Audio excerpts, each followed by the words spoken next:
Made in 80, l'interview de la semaine.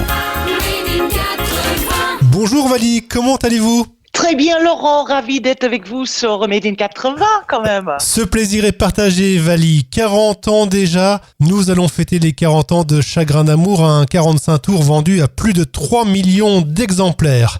Vali, vous rencontrez Philippe Bourgoin et Gérard Preskurvic, les compositeurs de ce titre, et Grégory Ken, un choriste qui se produit dans l'opéra rock Starmania.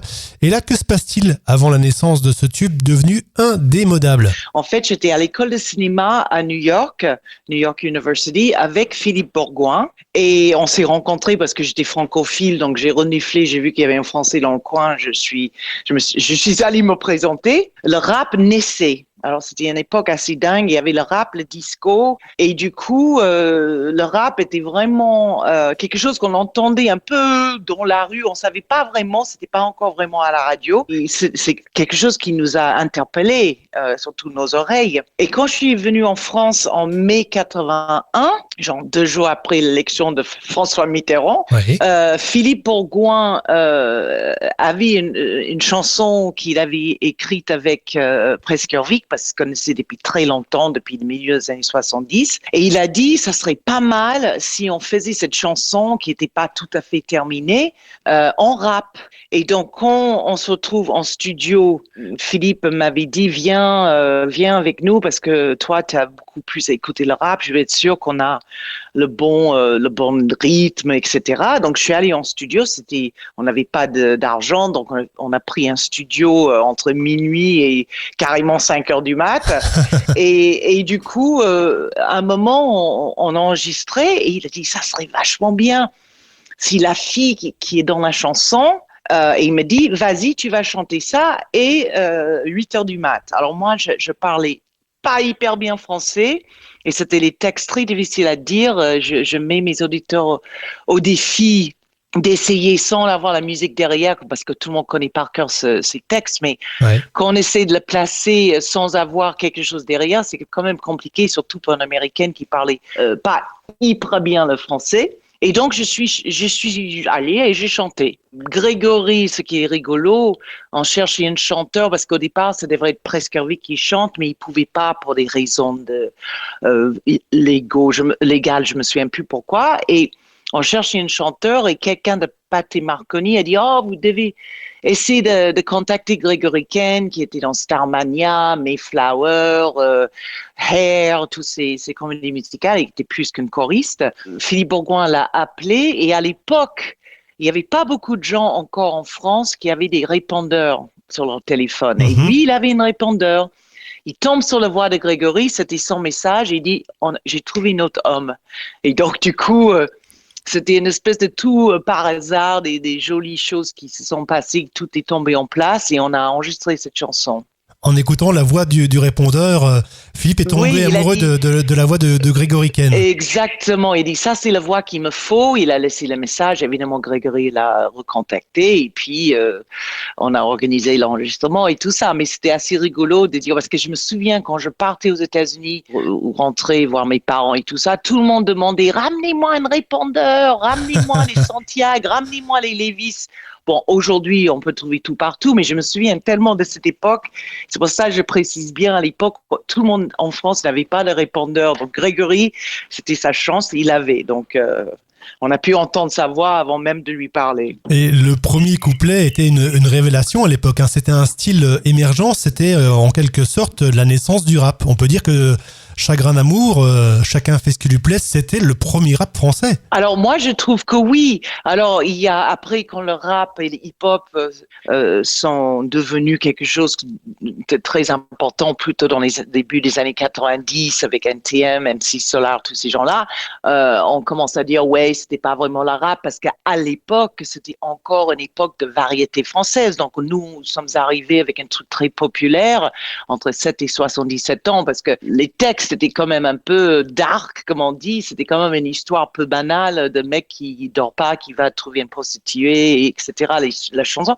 Mais les gamins adoraient et les vieux comprenaient, donc c'était marrant. Et puis des fois, on dit non, c'était pas du rap. Sauf que quand moi j'ai déjà eu MC Solar, Joey Starr qui me chante quand je les vois, j'ai dit, c'était le premier rap français, en tout cas, qui a marché. Et est-il vrai que Chacun fait ce qui lui plaît a été inspiré par une introduction des Clash, Vali? Absolument. Quand vous allez fouiller dans vos archives de radio et de musique, quand The Magnificent Seven commence, ça commence, c'est une rap que eux ils ont fait. Et ça fait ring, ring, 7 a.m., time to get. Donc, ils commencent avec cette idée de 7 heures du mat, et je dois me lever, etc. Et comme on était très fans de Sandinista, c'était un double album génial. Ça a vraiment mis l'idée dans la tête de Philippe Bourgoin de dire, hey, ça c'est une super idée pour notre chanson. Et je me souviens, moi, de ce magnifique clip en noir et blanc. Et d'ailleurs, j'ai pu retrouver sur YouTube dernièrement ce clip en bonne qualité numérique. Ben oui, c'était très difficile d'avoir l'accord du réalisateur Olivier Jacquot pour une raison inexpliquée que j'ai pas encore compris. Donc oui, on avait tourné parce que comme on était à l'école de cinéma, le clip et toute la promo de l'époque était conçue comme un film noir. Parce que c'est vraiment très structuré, la chanson, avec les différentes heures, 5 heures, 6 heures, 7 heures, 8 heures. Et puis, l'idée du clip, c'est d'être comme un interrogatoire, je ne sais pas comment le dire. C'est ça. De policier. Donc, c'était tourné en noir et blanc et c'était vraiment quelque chose, parce que nous, on était fans du cinéma.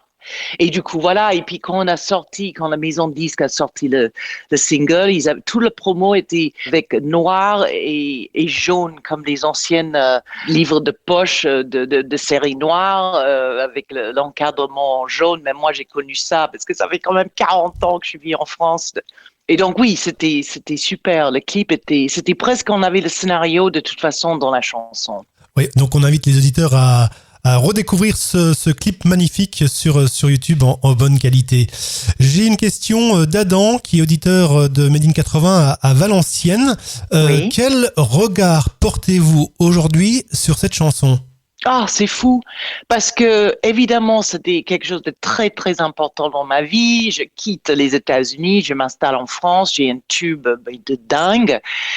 Et évidemment, j'ai vécu ça à 100 millions à l'heure. Et j'ai bien appris à parler français après parce qu'on faisait tellement d'interviews. Et aujourd'hui, quand je l'entends, je me dis, évidemment, je sais que c'est ma chanson, mais ça, c'est comme si je suis presque détachée et je dis, cette époque. Et c'est comme une espèce de sortie du corps, parce qu'évidemment, c'est ma chanson. Mais aujourd'hui, ça me procure beaucoup de bonheur, comme je sais qu'à chaque fois, ça passe dans une fête ou quelqu'un me le chante ou j'entends à la radio. C'est comme si c'était pas moi, mais je me souviens comment cette chanson a marqué les esprits. Et aujourd'hui, il y a des gamins qui me le chantent. L'autre jour, j'étais en bas de chez moi, en bigoudi carrément, en train de faire mes courses, à passer dans le supermarché en bas de la maison. Le mec me voit et il fait une espèce de 2 fois, est-ce que c'est vous? Et je dis, oui. Et donc, je sais que c'est quelque chose qui me tient au cœur et que je me souviens très bien pourquoi cette chanson a marqué les esprits. J'ai une question également de Sonia, qui est auditrice dans les Yvelines, qui écoute Made in 80. Avez-vous des projets, peut-être un retour sur scène ? Alors, figurez-vous, je viens de chanter sur un album des 20 ans d'un DJ qui s'appelle Plaisir de France. Oui. Et un album vient de sortir la semaine dernière. Et j'ai participé, j'ai chanté dessus. Il y a Barbara Carlotti, il y a Bertrand Belin, Arnold Tourbous, qu'on se souvient très bien, qui était le complice d'Étienne Dao et de Zabou, avec la chanson avec Zabou. Donc ça, j'ai chanté et peut-être bien, vous allez me voir, peut-être sur une scène avec une tournée autour des années 80. Je commence à enfin dire, peut-être je vais le faire parce que je sais que ça fait tellement plaisir. L'autre jour, je suis allée voir Patti Smith, qui était mon idole dans les années 70. Ça fait plaisir d'entendre les chansons qu'on a aimées. Donc, je suis peut-être bien. Bonne nouvelle. Alors, on tiendra les auditeurs de Made in 80 informés. Laurent. Oui, avec plaisir. Vous dirai, hein. Et votre carrière a été aussi marquée par la radio. D'après mes infos, vous auriez commencé sur Radio Tomate. et ensuite France Inter. Oui, c'est fou parce que quand je suis arrivée en France, c'était, bon, comme je vous ai dit, le Mitterrand venait depuis 2 jours être élu et il y avait quand même des petites radios pirates et j'ai connaissé quelqu'un qui connaissait les gens dans une radio qui s'appelait Radio Tomate. Et donc, on était intrigués parce que moi, j'ai toujours aimé la radio. La radio, c'est quelque chose que j'ai écouté avec un transistor depuis mes 10 ans et j'adorais ça. Ma première expérience à la radio en France, effectivement. Vous avez poursuivi ensuite sur France Inter, c'est ça? Alors, j'étais après à Canal 9, qui était une petite radio à Montmartre. Et puis, professionnellement, en 92, j'étais tous les après-midi sur Europe 2. Qui est aujourd'hui Virgin Radio. Après, j'ai quitté et j'étais sur WeFM, qui est une radio rock qui est parisienne. Et puis après, effectivement, en 2002, j'étais à France Inter pour parler de la musique, pour parler de l'industrie musicale, et ça pendant 16 ans. Merci Vali d'avoir répondu à cette interview.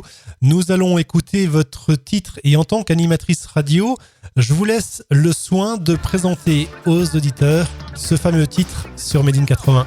Now is a story that must be told by the man who rocks since he's 4 years old. Chacun fait ce qui lui plaît sur Made in 80. Merci Vali, à très bientôt sur Made in 80. Merci Laurent. 5 heures du mat, j'ai des frissons, je claque des dents et je monte le son. Seul sur le lit dans mes draps bleus froissés, c'est l'insomnie, sommeil cassé. Je perds la tête et mes cigarettes sont toutes fumées dans le cendrier. C'est plein de Kleenex et de bouteilles vides, je suis tout seul. Vous écoutez Made in 80.